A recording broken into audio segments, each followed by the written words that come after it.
Hello, crafty friends, and welcome back. I have another May I Scraplift You, and I am also playing along with Iron Crafter. Today's uh, items to use are brads, buttons, or sequins, and we are, for the May I Scraplift You, today we're scraplifting Jessica Hobb, and I showed you the layout there that I was scrap lifting. And so today I am documenting my grandson Cody, and he is blowing bubbles with his other grandma and grandpa and his dad. So they captured these really cute pictures, and I found some very bright papers from Vicky Boutin that I thought worked really good with these pictures. So um, here that you can see that I did use that green background paper, and then the white was actually a scrap paper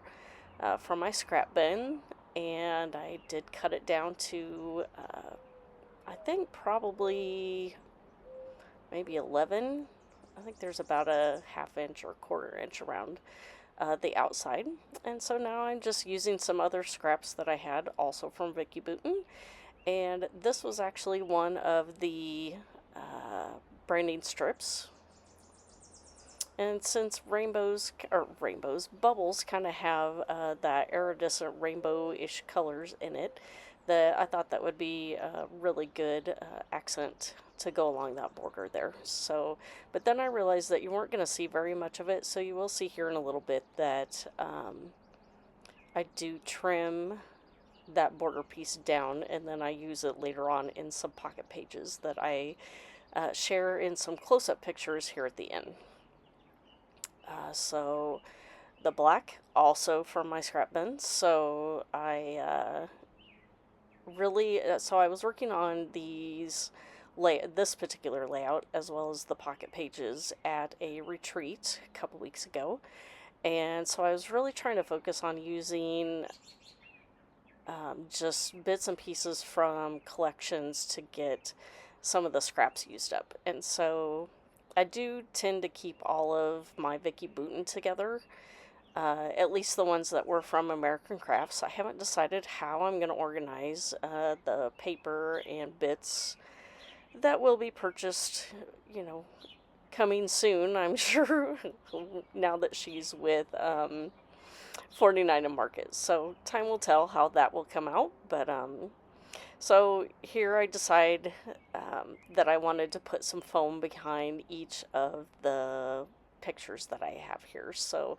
when I was cutting the mat, I did just use a small bit of temporary adhesive, and that way I could just kind of twist it off and get the placement for how big I needed my photo mat, and then I could tear them off and put them back on without doing any kind of damage there. So have those two pictures down, and now I'm gonna start going through and finding some embellishments. And you can see I jumped ahead. I think these tags were some scraps from another piece that I had already cut up. It had some tags on it, some label type pieces, and so I'm just kind of again using what I had. That all of these were from Vicky Boutin chipboard and sticker sheets from past collections that she's had, so none of them were necessarily from the same collection, and a lot of times all her colors seems to work good together. So I do use my hole punch here to put some holes in those tags, and this is an old thicker set that I have. I am not sure, this might have come from a hip kit club a very long time ago, and it was just one of those pre-made titles that were on the thicker sheets. And so since he's got some really big bubbles going on there, that I just thought this Go Big worked really good, as well as with it being having that iridescent look to it, just like a bubble does. So here I'm just kind of working around with my crochet thread, and I did use my tiny attacher to attach that one down. And these two little pieces, that the blue one says do your thing, and I am not sure what that little one says, but we will be able to see what it says in the close-up pictures. And I kind of liked this third tiny little embellishment area up at the top, that I placed the white section of these arrows on the bright purple color paper. And then the colored part of the arrows over the top of it was on the white border piece there. So I kind of like how that turned out.